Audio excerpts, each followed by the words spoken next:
le temps de me présenter. On commence. Aujourd'hui, on va parler du réchauffement climatique, ou dérèglement climatique pour être plus global, car ça englobe d'autres données comme le vent, les précipitations, etc. On va pas entrer dans les détails, car j'ai peu de temps dans cette vidéo, les sources seront en description. Donc d'après Wikipédia, le réchauffement climatique, comme tout le monde l'appelle, est le réchauffement induit par les émissions de gaz à effet de serre et les conséquences qui viennent avec. Mais c'est quoi le gaz à effet de serre? C'est compliqué, mais comprenez juste que c'est un mélange entre du gaz à effet de serre naturel et industriel. Parlons un peu de l'actualité. Vous avez entendu parler des inondations récentes, celles qui ont touché l'Allemagne et la Belgique, provoquant des désastres sans précédent et 130 morts avec de nombreux disparus et blessés. C'est une conséquence directe du dérèglement climatique et qui sera fatalement amenée à se reproduire de manière plus fréquente. Mais à la limite, ça pourrait être cool, on pourra tous avoir une piscine à côté de chez nous. Et vous savez quoi? On va tous pouvoir aussi avoir un four géant chez nous.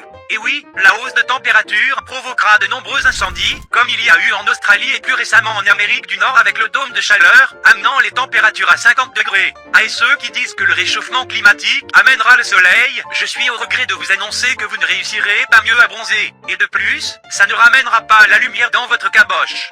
D'autres conséquences seront aussi à noter, comme le fait que les avions auront du mal à décoller à cause des fortes températures, un peu drôle sachant qu'ils provoquent 2% des émissions mondiales de CO2. C'est pas car les moteurs surchauffent etc, c'est juste que la densité de l'air est plus faible et donc la force de pousser est moins forte elle aussi. Autre conséquence, l'Amazonie, fervente chevalière qui combat le CO2 depuis des années, se retrouve à en émettre plus qu'elle n'en absorbe à cause de la déforestation, le changement climatique, etc. Au final, l'Amazonie, ancienne fervente chevalière, va se retrouver envoyée au goulag. Bon voyage et pense à me ramener un souvenir. Mais quelles réactions ont les pays? Eh bien je vais tout vous raconter. La Chine s'inquiète et lance son marché au carbone, visant à diminuer ses rejets d'émissions de CO2, dont elle est la première sur le podium de la pollution.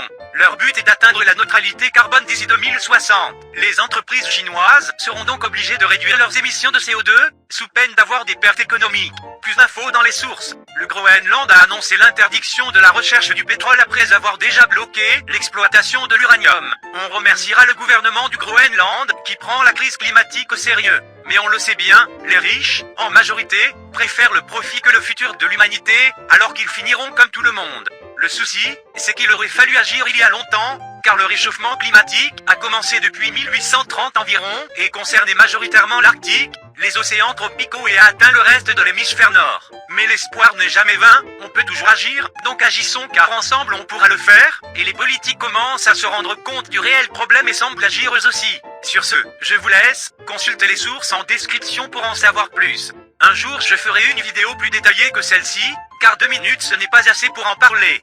Bon j'y vais, je vais me faire dorer la pilule sur la plage moi.